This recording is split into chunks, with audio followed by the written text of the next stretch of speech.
I would like to know what surrounded this. I just kind of think that it might have been a random thing because of the way that this, from what I've seen, I think that maybe this was somebody that picked her up. They killed her and just dumped her out. And discarded her like a piece of trash. Exactly.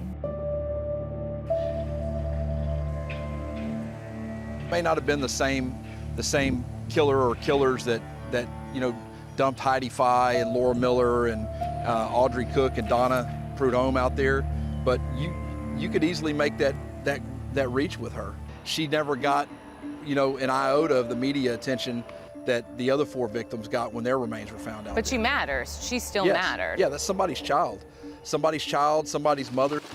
And we had people from Virginia, and they're like, oh my gosh, did I just see a horse-drawn carriage? I said, yes, you did. Not country, but country. I know she didn't want to just walk away. I cannot process it. It is a lot of information, stuff that I have learned, and it is hard to process. I mean, wondering about someone for so long, and all of a sudden it's like, bam. She wasn't like them other girls. That's why I liked her. She's smart.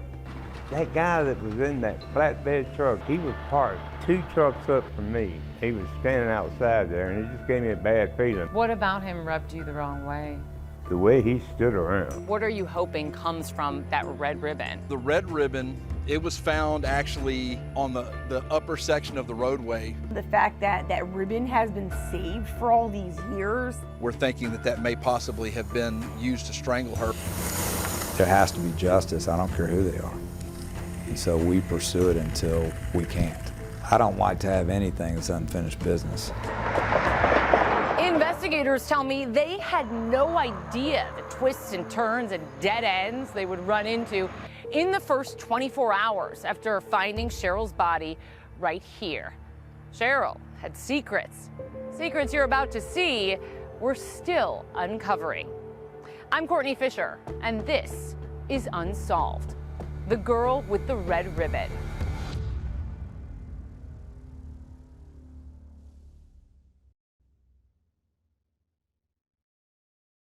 She wanted to be liked by everyone. She wanted to be loved by everyone.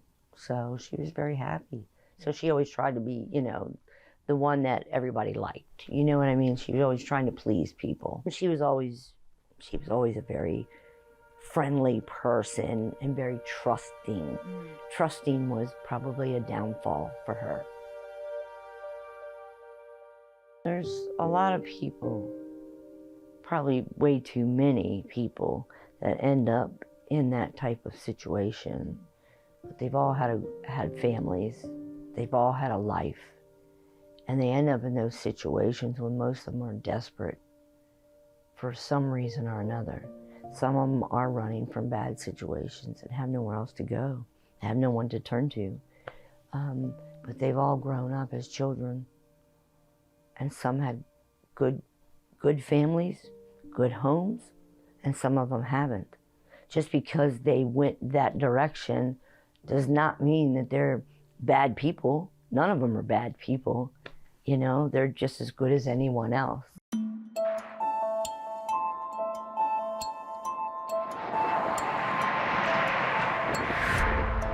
There's nothing special about this road, nothing noteworthy. A bridge you barely notice you're on before you're off as you drive this stretch of FM 646 in League City, Texas. FM, that's farm to market. The road did exactly that at one point, connected this rural, sleepy town to the big city.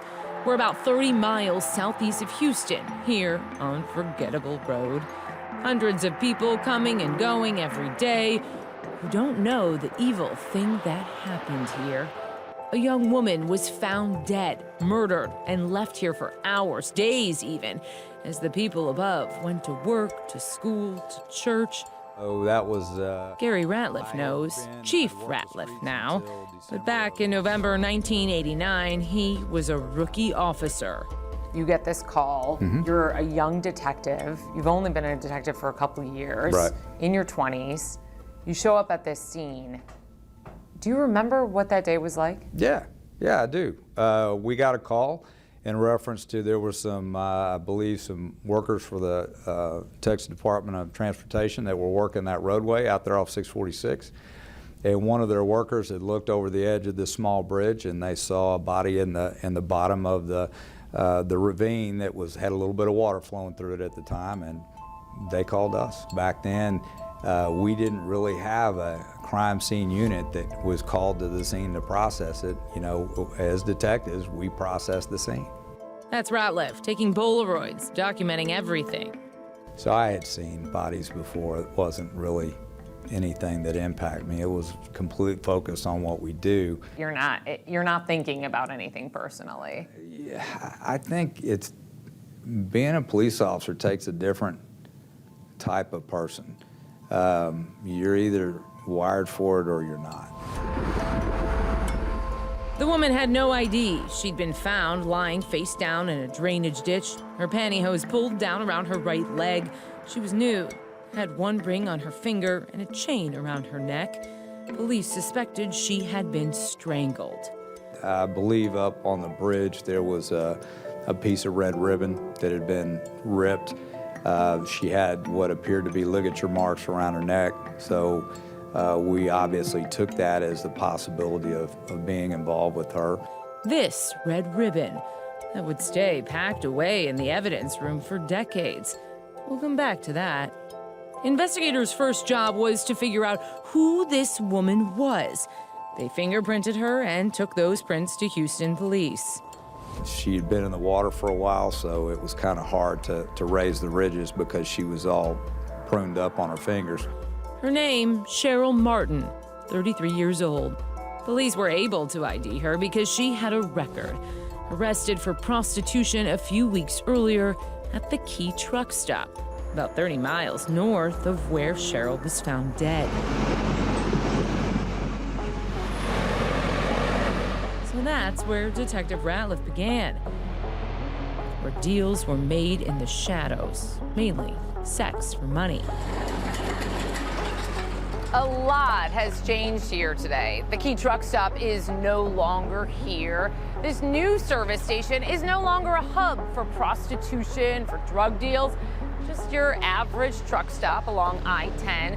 I-10, by the way, is one of the busiest, longest interstates heading across the country from California to Florida. Thousands of people pass through here every day. Back when Cheryl was murdered, it was the regulars Ratliff wanted to talk with. They didn't want anything to do with us. And we had to make it clear from the very beginning that our focus wasn't on anything else that was going on except for to solve this homicide case.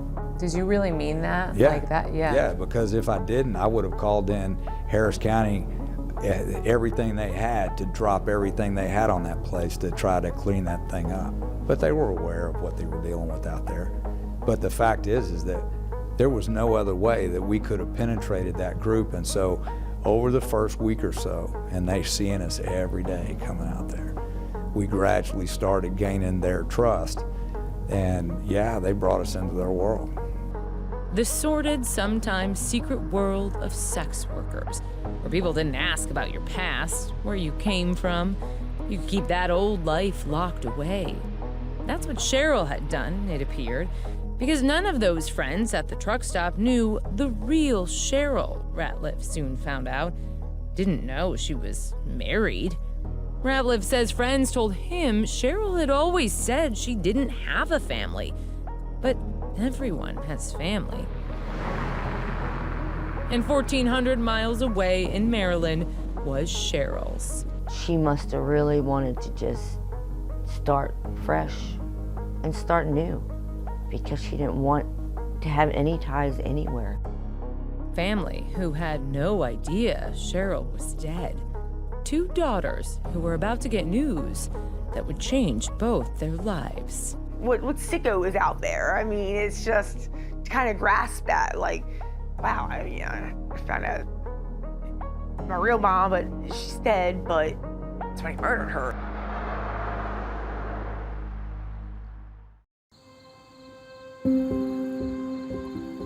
Charlotte Hall, Maryland is a sleepy town where a horse and buggy on the highway is pretty normal.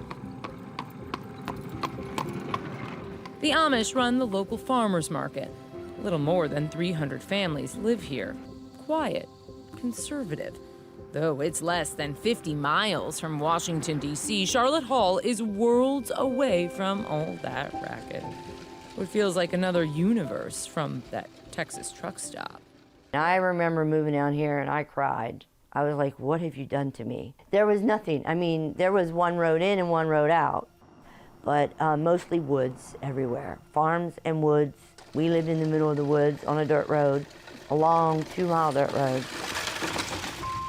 This is the last place Lori Cantor saw her cousin Cheryl.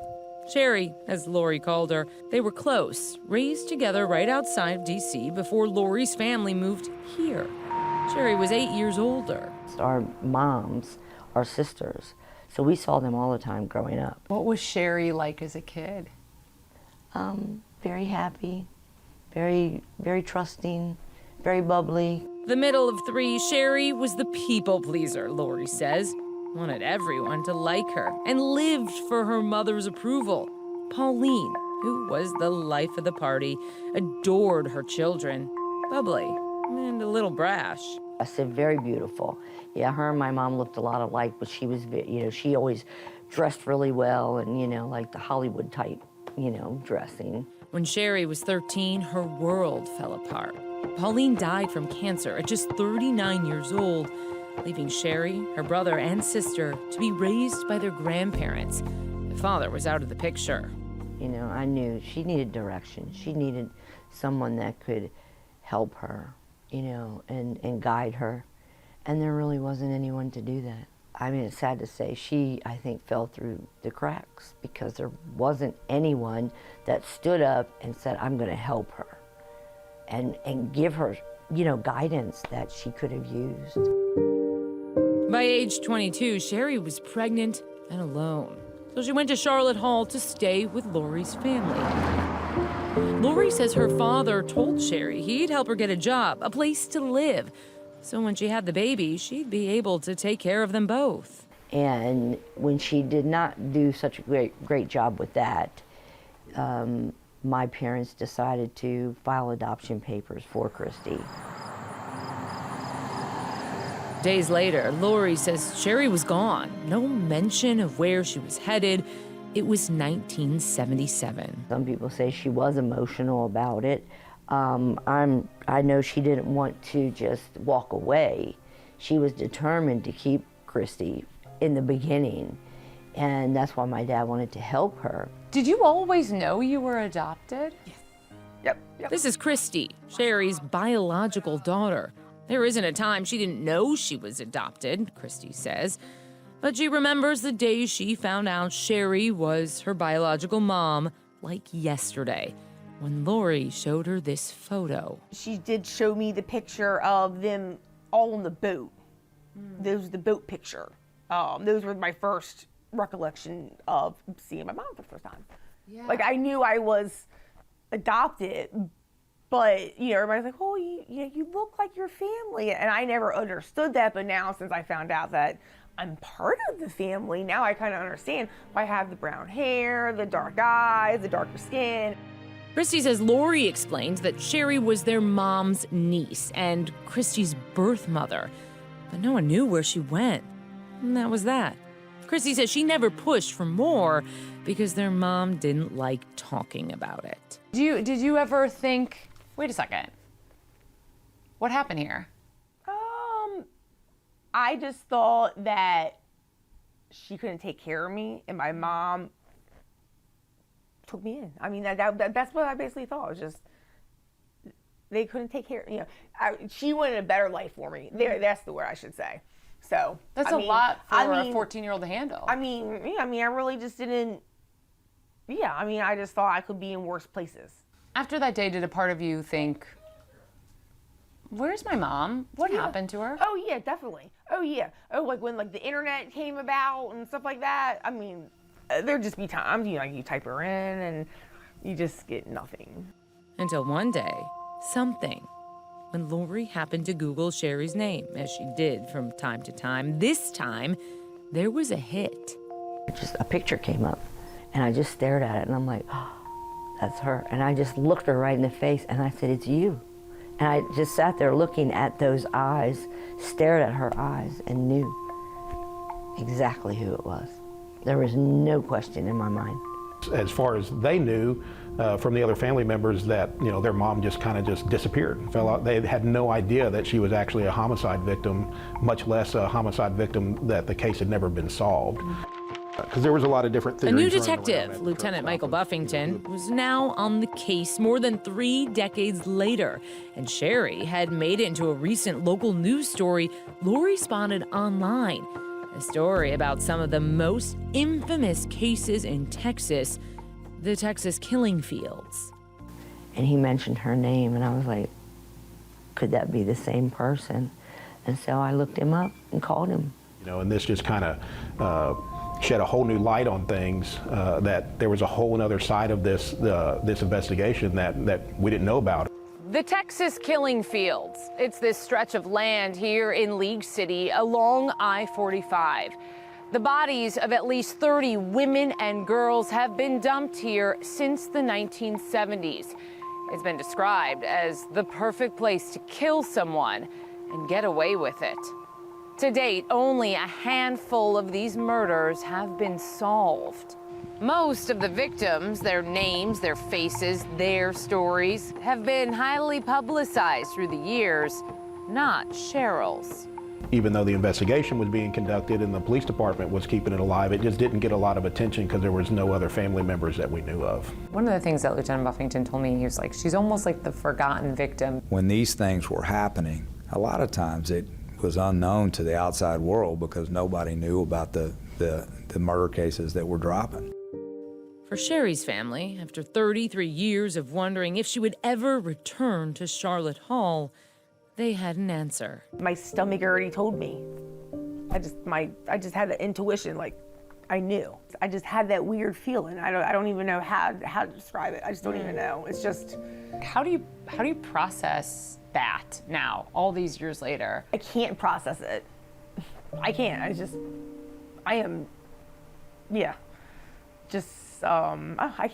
cannot process it. It is a lot of information, stuff that I have learned, and it is hard to process. I mean, I'm trying to process it, but I mean, it's still a lot. Do you ever feel like you wish you could have asked her, like, why? Mm-hmm. Why would you run away from all of this and family and?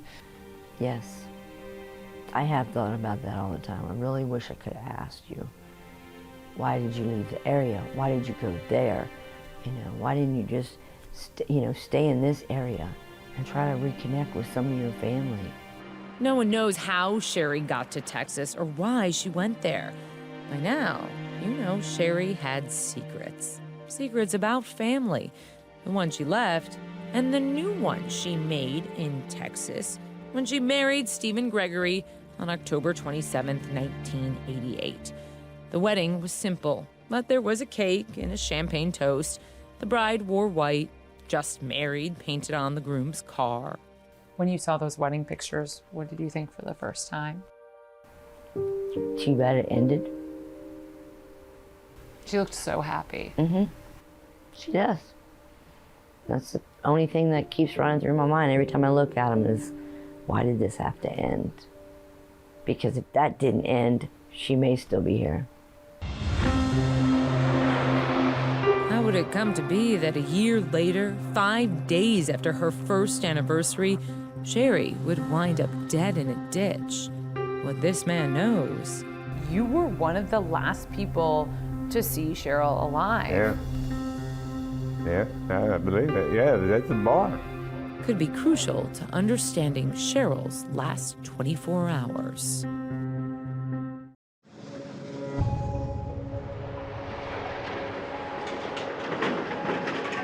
Paul Leckie met Cheryl Martin back when he was a trucker, stopping at the Key truck stop during many a cross-country trip, often ending a long day of driving with a beer at the bar in the back, the Cheatin' Heart. She always had this perfume on, and it wasn't overpowering, it was just I could smell it. Yeah. Yeah. If you smelled that perfume today, it reminded you of her? Yeah, it does. I can smell it today, and it brings me back, yeah. Paul and Cheryl were never involved, just friends who bonded over a love for arcade games, of all things. She wasn't like them other girls.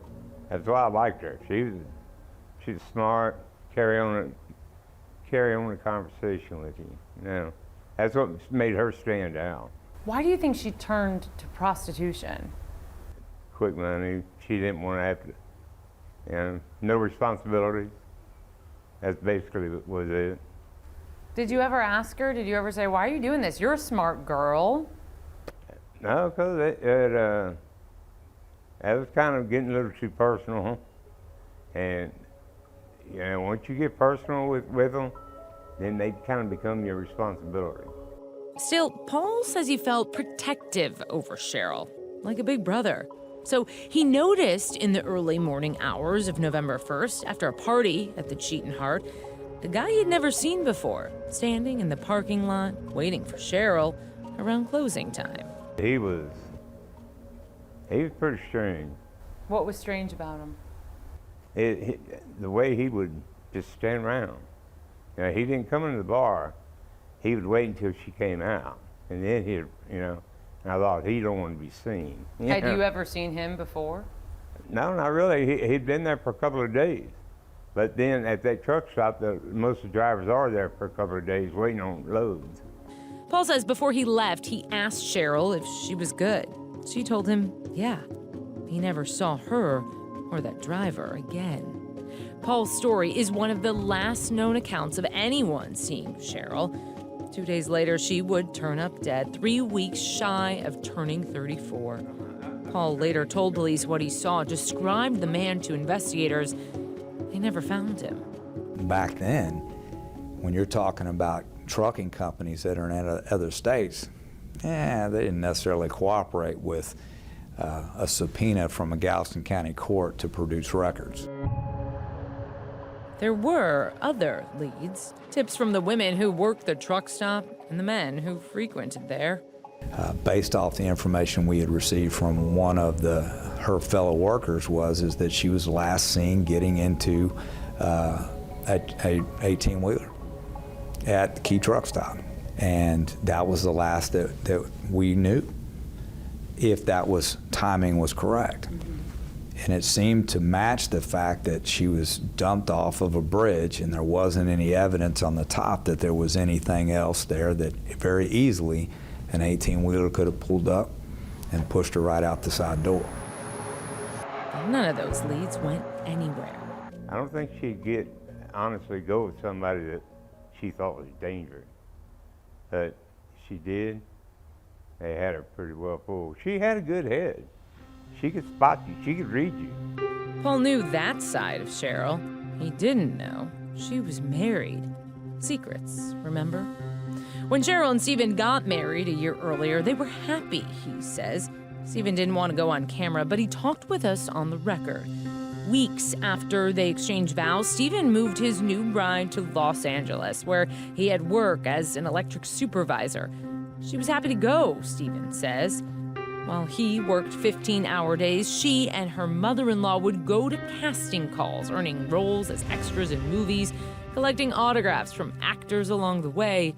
To Cheryl, peace and love, James Earl Jones. Stephen says Cheryl refused to talk about her past, never mentioned a daughter, and he didn't pry. He thought everything was good. Then, about 7 months into their marriage, Stephen says that he came home from work one day and Cheryl was gone. So was the $2,000 in their checking account, he says. Stephen's mother told him that Cheryl just announced she was leaving, going home to Texas, and didn't give a reason why. Stephen was dumbfounded.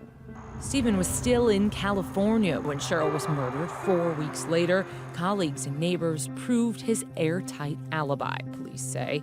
Why she would just up and leave and not tell anyone, I don't know. If I had to make a guess, I would say she probably thought she just wasn't deserving of that. That's heartbreaking. And where did she go? She went right back to Houston, back to the life that she was living. Running from the people who cared about her most. By now, it was a pattern. Investigators say Cheryl had moved into this little house in Houston with 3 roommates, a man named Larry Jennings, his sister Tina, and Marilyn Jones. That house was one of the first stops for detectives after Cheryl was found murdered. Police interviewed the roommates. And now, for the first time, more than 3 decades later, police are sharing their reports from the case file with us. Larry told investigators he hadn't seen Cheryl for about a week. He says she'd moved out a month earlier and was staying with another friend. When investigators asked Larry where he was the 48 hours before Cheryl was discovered dead, they say Larry told them he was home by himself. Police wrote in their report he couldn't account for what he was doing, but they noted Larry didn't have a motive to kill Cheryl. Marilyn told investigators she'd last seen Cheryl more recently, when Cheryl stopped by the house to get the rest of her stuff. Marilyn said Cheryl seemed happy-go-lucky. While they were there, police took these Polaroids inside that little house. Yeah, that's blood on the floor, the door, and the cabinet. Marilyn had an explanation for that, telling investigators she'd cut herself with a screwdriver the night before, and Larry took her to the hospital to get stitches. Larry agreed that was true. And they actually backed that up with some medical records from the hospital where that person went to the hospital. Back then, investigators saw no reason to question Marilyn and Larry's story about the blood. It looked fresh to them. Plus, there had been no sign of a struggle at the house. But today, detectives confirm the blood itself was never tested. According to the police report, investigators noted Larry moved slow, grabbing his lower back as he got out of a chair. Police asked him about that. Larry, a pipe fitter, explained he'd fallen out of a truck at work. In the report, a detective noted, as if to himself, quote, "If Larry killed Cheryl, could he have been able to lift her body?" 33 years ago, Larry told police he didn't kill Cheryl and had no idea who did.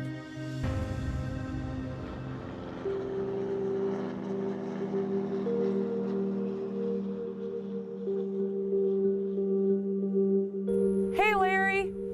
I'm Courtney. I'm with ABC in Houston. I've just been trying to get a hold of you. I didn't know if you got any of my messages. We finally tracked him down 3 hours east of Houston. Larry agreed to talk with us. I couldn't tell you what was going on or anything back then. I was like 7 years old, you forget about it. But anyway, go ahead. In 1989, I think you were living in Houston with Cheryl and a Marilyn. Do those names sound familiar? Marilyn does. Yeah, I can't remember. Cheryl. Cheryl was found murdered. Her body was dumped off an overpass. That was my sister, buddy, yeah. You remember her now? Yeah. Did you have any issues with her? No, not me. I always got along with her. Police had heard about fights, but Marilyn said she was the one arguing with Cheryl. Petty roommate spats, fights over food, a can of hairspray. According to the police report, Marilyn told investigators Larry had it and said one of them had to go.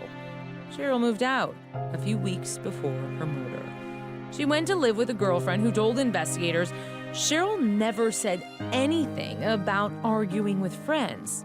Secrets, remember? A day after Marilyn gave her first statement, she went back to police, this time without Larry, and she had a lot more to say. In her second written statement, Marilyn said she had left out some facts because she was afraid of Larry.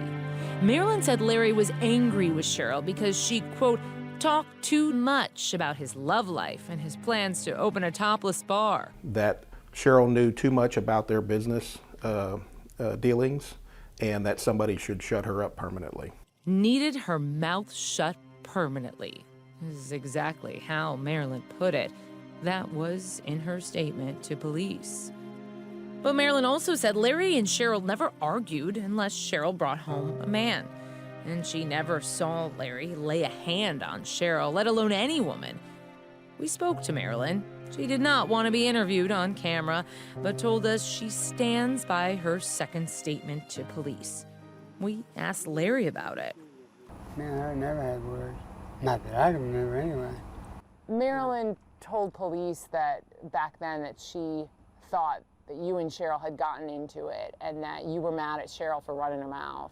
No. Did you ever think that they thought you did it? Yeah. Oh, yeah. They wouldn't have been talking to me.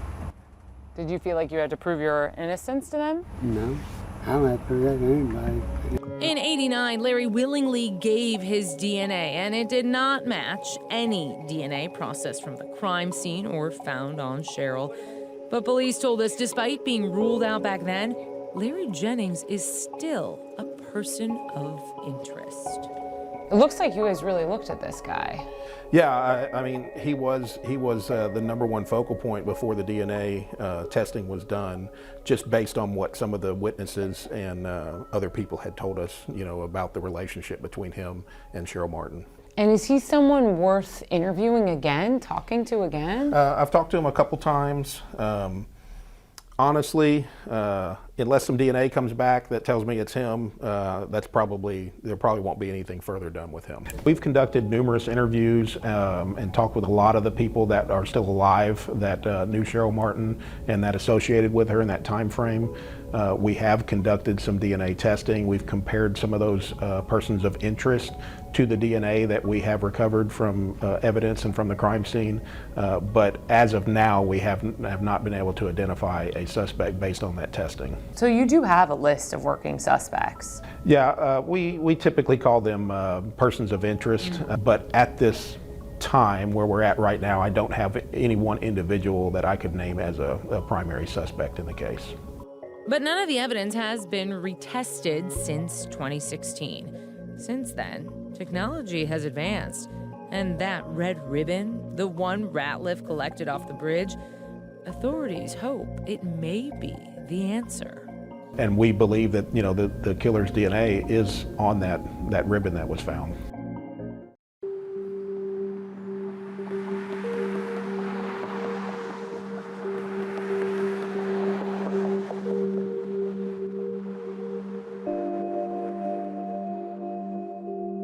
The red ribbon. Here it is at the crime scene, peeking out the bottom corner of the evidence photo. Easy to miss, really. But Ratliff collected it, along with 4 beer cans nestled in the grass. 2 pieces red cloth. It reads on the original evidence list. Could have all just been highway trash. Then police found this photo. Cheryl with what looks like a red ribbon in her ponytail when she was arrested for prostitution a couple weeks before her murder. Could it be the same red ribbon? Without that photo, they would not have known that that was not just some debris on the side of the roadway.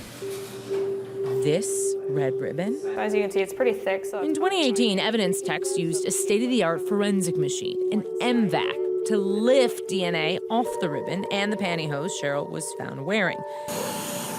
The MVAC works by spraying solution while simultaneously vacuuming it. So the DNA gets sucked into the solution and stored in a collection bottle.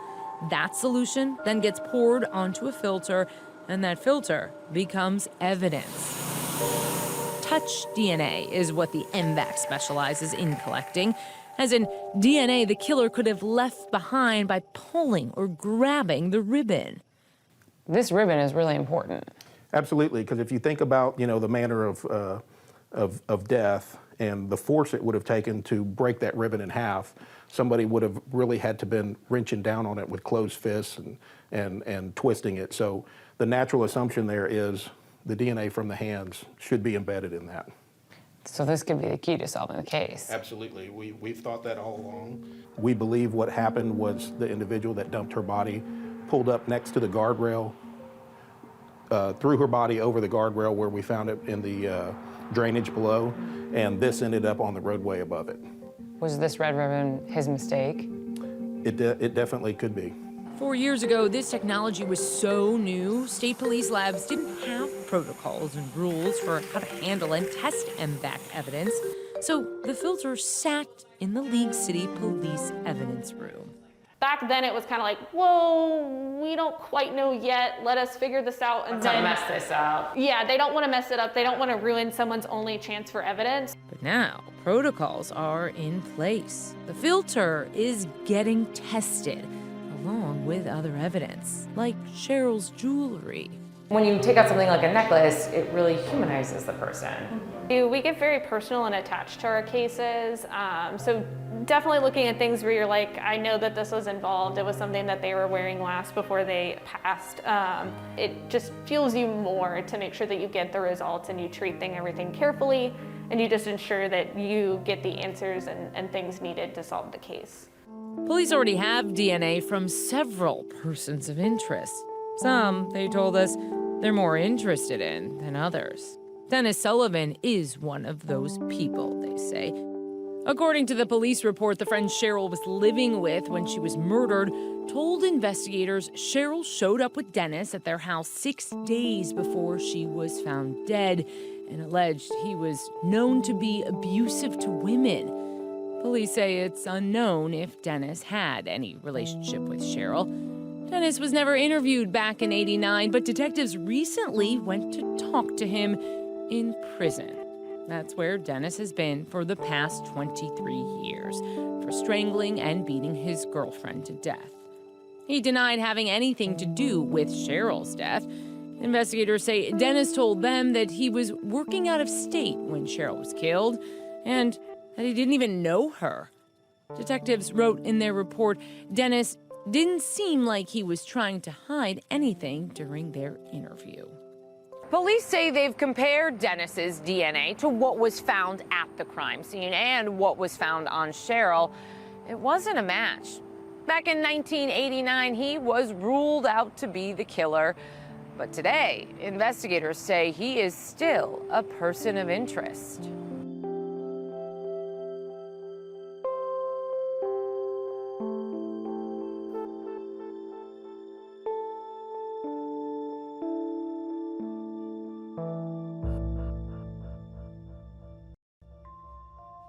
Detectives believe that DNA will be what solves this case, but in some ways it's already brought closure. It's neat how technology has come. For Christy, and for a woman you haven't met yet. Her name is Dawn, and she's Sherry's firstborn daughter. Sherry was 19 years old when she had Dawn before Christy and gave her up for adoption. No one in the family seems to know much about what happened. The paperwork says, quote, initially, Sherry was very sure adoption was the best plan for her unborn child. After the baby's birth, however, she had serious doubts about what action to take. The mother wanted very much to keep the child, but recognized the difficulty in this plan since she had no way to support the child and herself. I considered it a blessing that, she knew she couldn't take care of me and she wanted better for me. A private person, Dawn asked we blur her face, but she talked with us. She's still trying to process everything. She and Christy, half-sisters, found each other just a couple of years ago when Dawn took a DNA test and put her info in Ancestry.com. I always wanted a sister, so, to hear that was amazing. When they met, neither sister yet knew Cheryl had been murdered. Dawn was 14 when Sherry was killed. Ironically, the same age Sherry was when she lost her mom. I'd always said, if I ever find her, I would never call her mom. I have my mom and dad. But I think since this has happened and everything that we've found out and, Christy and I talking, is that I've realized she is my mom. I just have two moms. The sisters grew up a few towns away from each other and had no idea. It was nice to learn about the family and, now they're talking and texting and visiting. What do you hope for the future of this relationship? Oh, until the day we die. Yeah. Yeah. Do you think of her completely as your sister? Yes. Do you feel the same? Absolutely. Yep. Yeah. I wish we had more time together. I actually should be out there next month. And they're invested in their mother's case and seeing it solved. In some ways, it's like I wish Cheryl could have seen this. I don't know. I mean, kind of, yeah. I mean, kind of. I've thought about that, just thinking like, yeah, if we didn't get to speak with her, you know what I mean? Like, at least she knows that she has 2 healthy girls. Yeah. And we're doing good, And that you've connected all these years later. Yeah, then we've got to find each other, so yeah.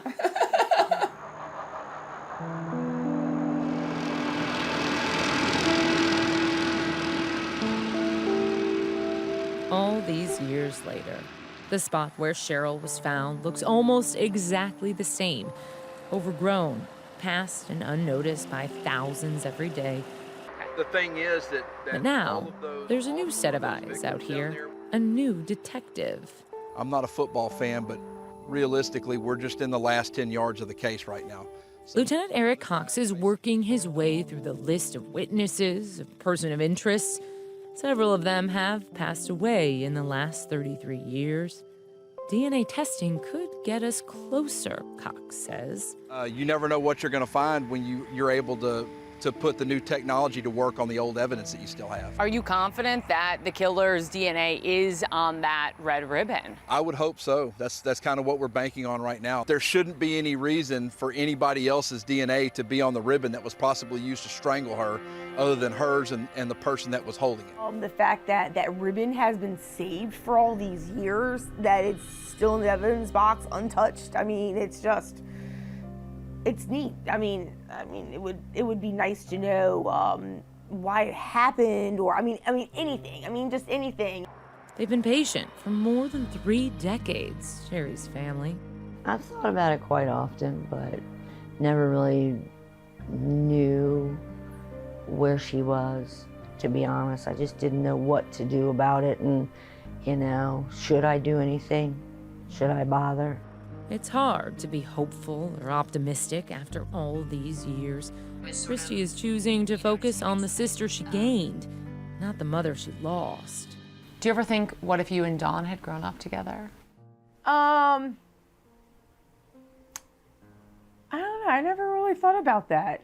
I don't know. I think we'd probably be 2 peas in a pod. I would think so. I think, like any sisterly love. They share a bond, despite doing life without each other, because of this woman, who is no longer a forgotten victim. The killer might have thought no one would care. That night, that person dumped Cheryl's body off the interstate, as police say, left in the Texas killing fields. She never got, an iota of the media attention that the other 4 victims got when their remains were found out. But she matters. She still mattered. Yeah, that's somebody's child. Somebody's mother, somebody's, ex-wife. I mean, irregardless, there's nobody down here yelling and screaming, campaigning and carrying signs. She mattered to somebody. She mattered to a family. And that's why we're doing what we're doing. It's not like she was just a throwaway person. Now, people know Cheryl Martin's name, know her face, know her story, know she was loved. She was a friend. At the very least, she was somebody's friend. She was my friend. I couldn't imagine her being down there going through that. It still bothers. It's kind of haunting. Yeah, it is a little bit. Yeah. Closure is coming. It's only a matter of time, as you heard detectives say, hinging on that new DNA testing. Larry, a person of interest, says he welcomes the idea. Police are retesting some of the evidence that was found out there. What do you think about that? Go for it. They got it on the face too. I wish they would catch him. Who do you think killed Cheryl? If I knew, he wouldn't have nothing to do with it. Larry Jennings, we talked to him. What's your take on him, his involvement? I haven't spoke to him personally.